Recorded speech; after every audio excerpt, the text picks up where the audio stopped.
சிட்டியோட சென்ட்ரல்ல பகல் நேரத்துல ரொம்பவே நல்லா தெரியிற ஒரு இடம் இரவு நேரத்துல ரொம்பவே பயமுறுத்துற இடமா மாறுது. அதுக்கு பேரு தான் டிமாண்டி காலனி. இது சினிமா கதை இல்ல, உண்மையான மர்ம வரலாறு. 1800ல சென்னைக்கு வந்த வெளிநாட்டு பணக்காரரான ஆன் டிமாண்டி அந்த பகுதியில ஒரு பெரிய வீடை கட்டினாரு. அவரோட வாழ்க்கை சந்தோஷமாவே இல்ல. அவரோட மனைவிக்கு மனநலம் பாதிக்கப்படுது. அவரோட சின்ன பையன் சின்ன வயசுலயே இறந்து போயிடுறாரு. இந்த கஷ்டத்துக்கு எல்லாம் அந்த இடம் தான் காரணம் அப்படின்னு நினைச்சு அந்த வீட்டை விட்டே வெளியே போகிறாரு. அப்புறம் அந்த வீட்டுல குடியேறினவங்க எல்லாம் ஒவ்வொருத்தங்கரா வெளியே போக ஆரம்பிக்கிறாங்க.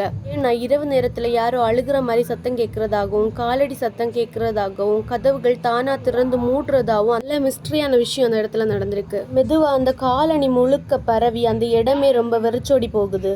2015ல் டிமாண்டி காலனி படம் வந்ததுக்கு அப்புறம் அந்த இடம் இன்னும் பயங்கரமா பேசப்படுது.